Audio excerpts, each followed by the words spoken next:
నమస్తే అన్న, అందరికీ నమస్కారం. గల్ఫ్లో ఉన్న భారతీయులకు, ముఖ్యంగా మన తెలుగు వారికి నమస్తే అన్న. ఈరోజు గల్ఫ్ దేశాల వారీగా ఉన్న వార్తా విశేషాలు, అలాగే మనం ముందు కోవిడ్ దేశవ్యాప్తంగా ఉన్న వార్తా విశేషాలు చూసుకుంటే, అబు ఫైతారీలోని మ్యాన్ పవర్ డిపార్ట్మెంట్ వద్ద 60 మంది కార్మికులు అయితే నిరసన తెలపడం జరిగింది. కొన్ని నెలల నుంచి మాకైతే జీతాలు ఇవ్వడం లేదు మేము పనిచేసిన కంపెనీలో అని చెప్పి. అలాగైతే ఈ నిరసనలో 12 మంది ఈజిప్ట్ జాతీయులను అయితే అరెస్ట్ చేయడం జరిగింది. అలాగే భద్రతా అధికారులు ఎవరైతే ఉన్నారో డిపార్ట్మెంట్ ఆఫ్ మ్యాన్ పవర్ వాళ్ళు వచ్చేసి హామీ ఇవ్వడం కూడా జరిగింది. మేము కంపెనీలతో మాట్లాడి మీకు జీతాలు చెల్లించేదానికి మేమైతే ప్రయత్నం చేస్తామని అయితే వాళ్ళు ప్రకటించడం జరిగింది. అలాగే టీవీఎస్ ట్రావెల్స్ వారి ఆధ్వర్యంలో 19 మరియు 20వ తేదీలలో విజయవాడకు 2 విమానాలు అయితే వెళ్ళనున్నాయన్న. టికెట్ కావాల్సిన వారు ఈ స్క్రీన్ పైన కనపడే ఫోన్ నెంబర్లకు అయితే మీరు ఫోన్ చేసి తెలుసుకోండి. నేను ఎందుకు చెబుతున్నానంటే, మన ఆంధ్రప్రదేశ్కు వందే భారత్ మిషన్లో భాగంగా కూడా ఈ యొక్క విమాన టికెట్లు విమానాలు లేవన్నా. కాబట్టి ఎవరైనా వెళ్ళాలనుకుంటే వెళ్ళండి. అలాగే మీరు డబ్బు ఇచ్చేటప్పుడు మొత్తంగా చెక్ చేసుకొని ఉండన్నా ఇది ఒరిజినల్ కాదని. అలాగే ఈ యొక్క ట్రావెల్స్ ఏజెన్సీలు చాలా వరకు మోసం చేయవు, కానీ డబ్బు ఇచ్చే ముందు మీరైతే ఒకసారి క్రాస్ చెక్ చేసుకున్నాను. ఎందుకంటే నేను చేయలేదు. చాలా మంది మన ఆంధ్రప్రదేశ్కు విమానాలు లేవని బాధపడుతున్నారు మన తెలుగు వాళ్ళు. వాళ్ళ కోసం అయితే నేను చెప్పడం జరుగుతుంది. తర్వాత మనం చూసుకుంటే వందే భారత్ మిషన్లో భాగంగా చెన్నై కొచ్చికి అయితే ఈరోజు 2 విమానాలు బయలుదేరాయన్న. అలాగే మనం చూసుకుంటే 165 మంది ప్రయాణికులతో టీవీఎస్ ట్రావెల్స్ వారి చార్టర్ విమానం అయితే విజయవాడకి ఈరోజు బయలుదేరడం జరిగిందనమాట. అలాగే చూసుకుంటేనే ఈరోజు కువైట్ నుంచి 22 విమానాల ద్వారా 4001 మంది విదేశీయులు అయితే వారి స్వదేశాలకైతే బయలుదేరారన్న. అలాగే మనం చూసుకుంటే ఈద్ ఆల్ ఆదా తర్వాత 4 ప్రభుత్వ సంస్థ ఉద్యోగులకు ప్రోత్సాహాలు ఇస్తామని చెప్పి, అలాగే ఆ యొక్క ఉద్యోగుల జాబితా తయారు చేయాలని చెప్పి ప్రభుత్వ ఏవైతే కార్యాలయాలు ఉన్నాయో వాళ్ళకు సివిల్ సర్వీస్ కమిషన్ అయితే ఒక సర్క్యులర్ అయితే జారీ చేసింది. వాళ్ళైతే ఉద్యోగుల జాబితా రెడీ చేసి పంపిస్తామని ప్రకటించడం జరిగింది. అలాగే కొన్ని శాఖల ఉద్యోగులకు మాత్రమే బోనస్ ఇస్తున్నామని చెప్పి మిగతా మంత్రిత్వ శాఖలకు ఇవ్వడం లేదని చెప్పే వాదనలు అయితే మంత్రిత్వ శాఖ అయితే కొట్టివేయడం జరిగిందన్న. అలాగే మనం చూసుకుంటే కరోనా సంక్షోభం కారణంగా డజన్ల కొద్దీ వాణిజ్య సంస్థలు అయితే లైసెన్సును రద్దు చేయమని ministry of commercial and industrial మంత్రిత్వ శాఖనైతే అభ్యర్థులను ఫిర్యాదులు అయితే రావడం జరిగిందని ప్రకటించడం జరిగింది. అలాగే చూసుకుంటే భారీ ఉల్లంఘన రెండర్గా అయితే పర్వాణి నిలవడం జరిగింది. ట్రాఫిక్ రద్దీ, జనాలు గుమిగూడడం, అలాగే వీధుల్లో చూసినా కానీ జనాలు పక్కపక్కన కూర్చొని తీవ్రమైన రద్దీ, అలాగే పాక్షిక నిషేధం ముగిసినప్పటి నుంచి ఈ యొక్క ఉల్లంఘనలు ఎక్కువయ్యాయని చెప్పి కువైట్ ప్రభుత్వం ప్రకటించింది.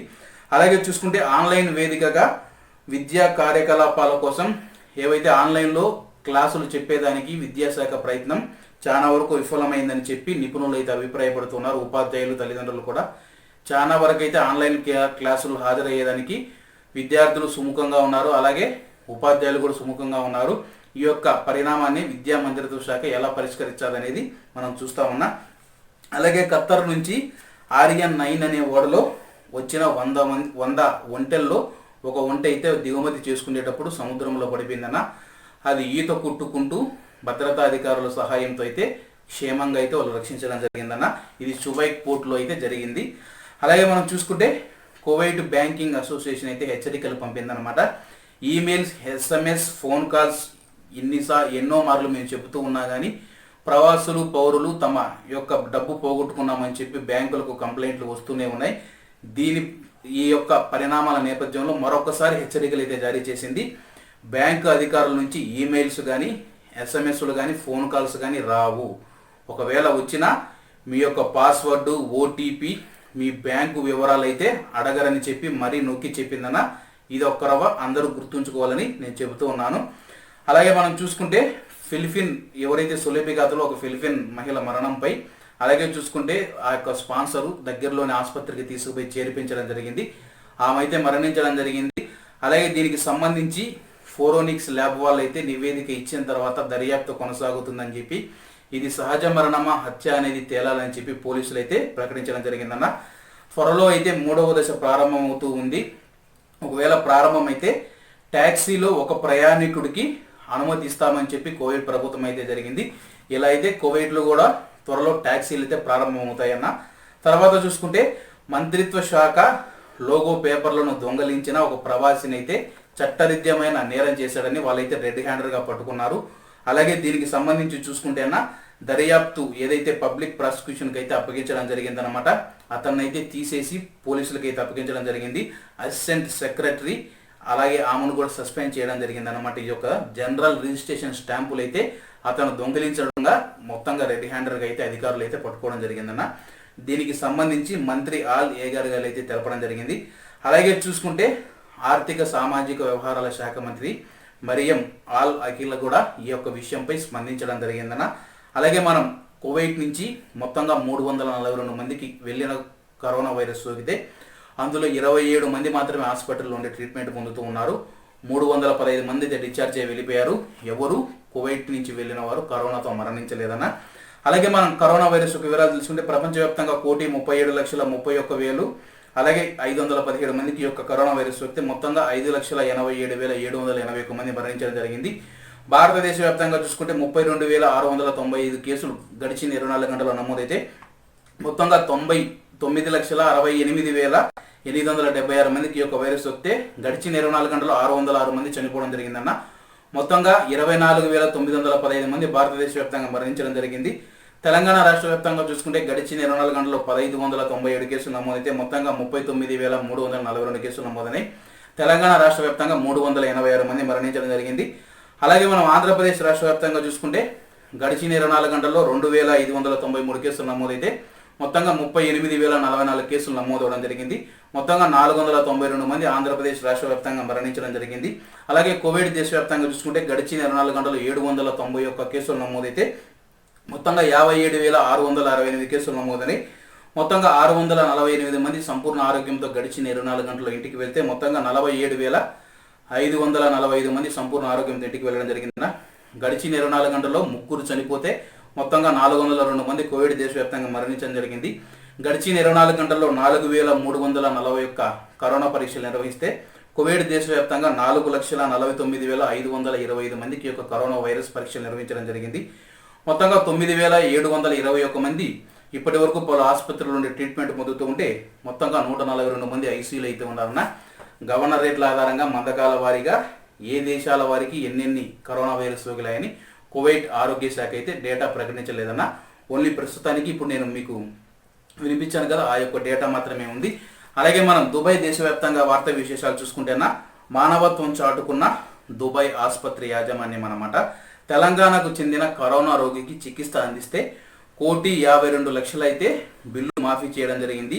దాతలు మరియు వాలంటీర్లు ఆసుపత్రి బిల్లుకు అయితే సహకరించారన్న. అలాగే ఉచిత టికెట్ ఇచ్చి 10,000 రూపాయలు నగదు ఇచ్చి ఆయనైతే స్వగ్రామానికి పంపించడం జరిగింది. కరోనా క్రియరహిత టీకా యొక్క 3వ దశ క్లినికల్ ట్రయల్స్ అయితే అబుదాబిలో అయితే ప్రారంభమవడం జరిగింది. యుఏఈ నుంచి ఏవైతే అనాధికారిక చార్టర్ ఫ్లైట్లు ఉన్నాయో అవి ఇండియాలో ల్యాండ్కు అనుమతించమని చెప్పి అటువంటి చార్టర్ ఫ్లైట్లు అనుమతించకూడదని చెప్పి కేంద్ర విమానయాన శాఖ అయితే విమానయాన సంస్థలను అయితే హెచ్చరించడం జరిగింది. ల్యాండింగ్ కూడా అనుమతి ఉండదు, మీరు దయచేసి భారతదేశానికి అనాధికారికంగా ల్యాండ్ ఏదైతే చార్టర్ ఫ్లైట్లు ఉన్నాయో అవి నడపద్దని చెప్పడం జరిగిందనమాట. అలాగే చూసుకుంటే దుబాయ్ ప్రధాని నిన్నైతే పుట్టినరోజు చేసుకోవడం జరిగిందన్న. పుట్టినరోజు సందర్భంగా అతనికి 19 ఏళ్ల భారతీయ యువకుడికి గిఫ్ట్ ఇవ్వడం జరిగింది. ఆ యొక్క గిఫ్ట్ ఏంటంటే బాదం గింజలో మన 2 దేశాల జెండాలు, అలాగే మన భారత ప్రధాని మోడీ అలాగే దుబాయ్ ప్రధానికి సంబంధించి 2 ఫోటోలు వాళ్ళైతే షేక్ హ్యాండ్ ఇచ్చుకున్న ఫోటోలు అయితే పెట్టారనమాట. మొత్తంగా ఆ యొక్క కళాకారుడి పేరు వచ్చేసి అమన్ సింగ్ అనమాట. ఇరు దేశాల జెండాలు చెక్కాడు. అలాగే ప్రధాని పుట్టినరోజు సందర్భంగా ఆయనకైతే బహుమతి ఇవ్వడం జరిగింది. మీరైతే స్క్రీన్ మీద కనపడే దాన్ని బట్టి అయితే మీరు చూసుకోవచ్చు అన్న. తర్వాత చూసుకుంటే వాట్సాప్ ఇతర సోషల్ మీడియాలో తప్పుడు వార్తలు షేర్ చేస్తే 1 ఏడాది జైలు శిక్ష ఉంటుందని చెప్పి దుబాయ్ పబ్లిక్ ప్రాసిక్యూషన్ అయితే పౌరులు ప్రవాసులను అయితే హెచ్చరించడం జరిగింది. దుబాయ్ ఎయిర్పోర్ట్ టెర్మినల్ 2లో జరిగిన రఫేల్ డ్రాలో అజ్మాన్లోని Indian high school principal Malathi Das గారు అయితే $10 లక్షల అయితే ఆయన గెలుచుకోవడం జరిగిందన్న. అజ్మాన్ రోడ్డులో ట్రాఫిక్ మరణాలు 33% తగ్గాయి, ప్రమాదాలు చూసుకుంటే 49% తగ్గాయని చెప్పడం జరిగింది. మరణాల రేటు 33% తగ్గాయి ఈ యొక్క యాక్సిడెంట్ల ద్వారాని దుబాయ్ పోలీసులు అయితే జరగడం జరిగింది. ఇది మొదటి 6 నెలలు ఏదైతే 2028 మొదటి 6 నెలలను అయితే వాళ్ళని ప్రకటించడం జరిగిందన్న. 5 నిమిషాల్లోనే కరోనా ఫలితాలు.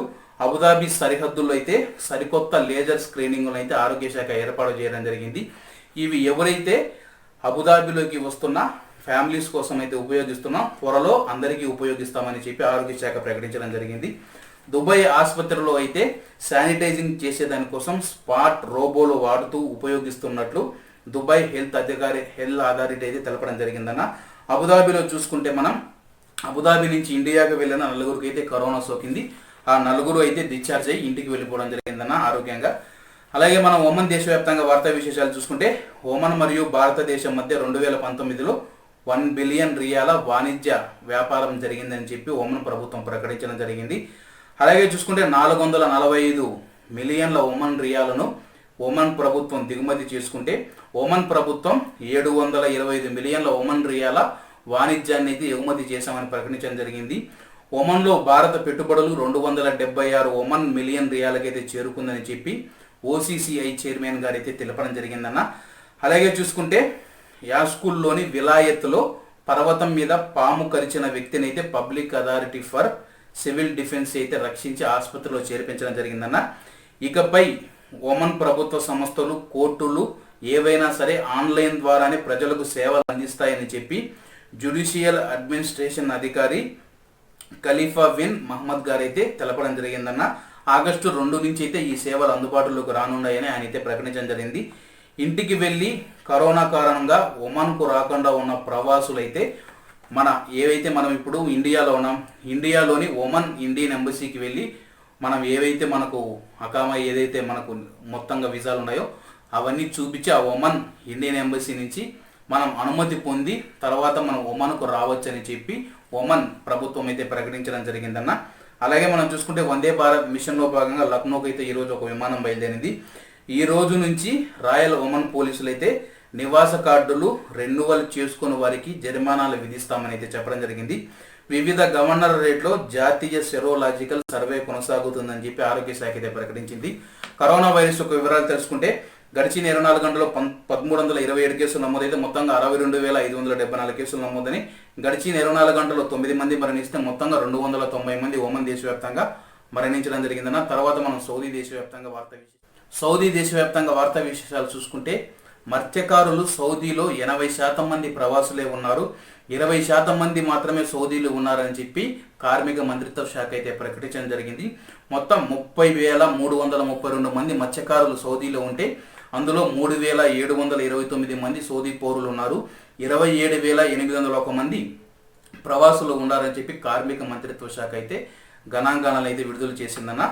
జూలై నెలలో 118 ఓడల ద్వారా 2.4 మిలియన్ల ఆహార పదార్థాలు, 35,000 వాహనాలు, 3,87,000 పశువులు సౌదీ ఓడరేవుకు వచ్చాయని చెప్పి సౌదీ ప్రభుత్వం ప్రకటించింది.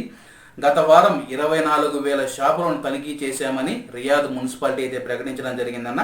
కొన్ని దేశాలు నిర్దిష్ట రకాల చేపలను దిగుమతి చేసుకోవడాన్ని నిషేధించిన Saudi food and drug authority నిర్ణయాన్ని ఉల్లంఘించిన చాలా మంది ఫుడ్ కంపెనీలు ఏవైతే ఉన్నాయో వాటికి వచ్చేసి 5 లక్షల రియాల వరకు జరిమానా విధించామని చెప్పి ప్రకటించడం జరిగిందన్న. అలాగే చూసుకుంటే మేధో సంపత్తి కోసం ప్రత్యేక న్యాయస్థానంలో 45 మంది న్యాయమూర్తులు పనిచేస్తూ ఉన్నారని చెప్పి ఎస్ఏఐపి సిఇఓ గారు అయితే వెల్లడించడం జరిగింది. మానవ హక్కుల పరిరక్షణ కోసం 70కి పైగా సంస్కరణ నిర్ణయాలు జారీ చేశామని చెప్పి హ్యూమన్ రైట్ కమిషన్ అధ్యక్షుడు అవాద్ సాలావాత్ గారు అయితే ప్రకటించడం జరిగిందన్న. 2022 నుండి గాలి, భూమి, సముద్రం భద్రతా వ్యవస్థలను కలిపే ఉపగ్రహ రక్షణ వ్యవస్థను తీసుకువస్తామని చెప్పి సౌదీ ప్రభుత్వం అయితే ప్రకటించడం జరిగిందన్న. అలాగే సౌదీ దేశవ్యాప్తంగా నిన్న కరోనా వైరస్ ఈరోజు రిలీజ్ చేయలేదన్న కరోనా వైరస్ వివరాలు. నిన్న చూసుకుంటే 2,671 కేసులు నమోదైనాయి, మొత్తంగా 2,40,474 కేసులు నమోదైనా, 42 మంది చనిపోతే మొత్తంగా 2,325 మంది సౌదీ దేశవ్యాప్తంగా మరణించారన్న. అలాగే మనం చూసుకుంటే ఖతర్ దేశవ్యాప్తంగా వార్తా విశేషాలు చూసుకుంటే 2022 నవంబర్ 21న ఫీఫా వరల్డ్ కప్ ప్రారంభమవుతుందని చెప్పి ఖతర్ ప్రభుత్వం అయితే ప్రకటించడం జరిగింది. అలాగే వందే భారత్ మిషన్లో భాగంగా బెంగళూరు, చెన్నై, త్రివేంద్రం, లక్నోకి అయితే మొత్తంగా 4 విమానాలు బయలుదేరినాయి. ఇప్పటి వరకు వందే భారత్ మిషన్లో భాగంగా 82 విమానాల ద్వారా 14,943 మంది బయలుదేరితే అందులో 319 మంది శిశువులు ఉన్నారన్న. అలాగే చూసుకుంటే ఖత్తర్ ఆరోగ్య శాఖ అయితే ఒక విషయం అయితే స్పష్టం చేసింది. మిమ్మల్ని మీరు రక్షించుకోండి. తద్వారా మీ యొక్క కుటుంబం రక్షించబడుతుంది. మీ యొక్క కుటుంబం రక్షించబడితే మీ యొక్క కమ్యూనిటీ రక్షించబడుతుందని చెప్పి ఆరోగ్య శాఖ అయితే కొత్త నినాదంతో అయితే ముందుకు వెళుతూ ఉంది. ఖత్తర్ ఫుట్బాల్ లీగు సెప్టెంబర్ 3వ తేదీన ప్రారంభమవుతుందని ఖత్తర్ ఫుట్బాల్ అసోసియేషన్ అయితే ప్రకటించడం జరిగింది.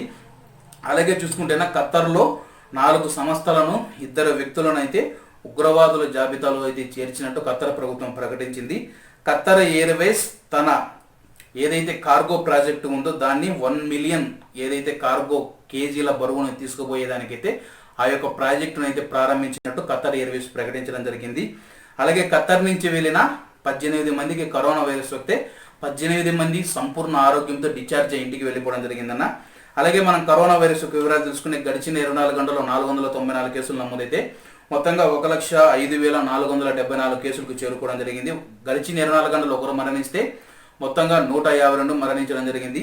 ఈ యొక్క 1,05,000 మందిలో కేవలం 3,157 మంది మాత్రమే ఆసుపత్రిలో ఉండి ట్రీట్మెంట్ పొందుతూ ఉన్నారన్న.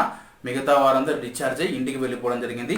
అలాగే మనం బెహ్రెయిన్ దేశవ్యాప్తంగా వార్తా విశేషాలు చూసుకుంటే 51 ఏళ్ల బెహ్రెయిన్ వ్యక్తి మొత్తంగా అయితే ఈ యొక్క కరోనా వైరస్ మృతి చెందడం జరిగింది. అలాగే బెహ్రెయిన్ దేశవ్యాప్తంగా 34,000 కేసులు అయితే దాటడం జరిగింది. ఇది బెహ్రెయిన్ జనాభాలో 2% అని చెప్పి ఆరోగ్య శాఖ అయితే ప్రకటించడం జరిగింది. బెహ్రెయిన్ కేంద్రంగా మారిటైమ్ టాస్క్ ఫోర్సు 3 నౌకల నుండి టన్నుల కొద్దీ మాదక ద్రవ్యాలను అయితే స్వాధీనం చేసుకుందన్న. బెహ్రెయిన్ సినీ ప్రేమికులు ఎవరైతే ఉన్నారో తమ సొంత కారులో వచ్చే వారం నుండి సినిమాలు చూడొచ్చు. అలాగే ముక్తా A2 సినిమా జూలై 22 నుండి బెహ్రెయిన్ బే వద్ద మొత్తంగా 100 కార్ల పార్క్ ఇన్ డ్రైవ్లో అయితే సినిమాలను అయితే ప్రారంభిస్తుందన్న. అలాగే బెహ్రెయిన్ దేశవ్యాప్తంగా కరోనా వైరస్ వివరాలు తెలుసుకుంటే గడిచిన 24 గంటల్లో 482 కేసులు నమోదైతే మొత్తంగా 34,560 కేసులు నమోదని. గడిచిన 24 గంటలు ఒకరు మరణిస్తే మొత్తంగా 117 మంది మరణించడం జరిగింది. అలాగే బెహ్రెయిన్ దేశవ్యాప్తంగా 4,123 మంది ఆసుపత్రిలో ఉండి ట్రీట్మెంట్ పొందుతూ ఉన్నారన్న. ఐసీయూలో 48 మంది ట్రీట్మెంట్ పొందుతూ ఉన్నారు. బెహ్రెయిన్ నుంచి వెళ్ళిన 4గురికి కరోనా వైరస్ సోకితే 4 ఆసుపత్రిలో ఉండి ట్రీట్మెంట్ పొందుతూ ఉన్నారన్న. ఇవన్నా ఇప్పటి వరకు ఉన్న వార్తా విశేషాలు. అందరూ బాగుండాలి, అందులో మనం ఉండాలి. అందరికీ శుభరాత్రి అన్న. నమస్తేనా, జై హింద్.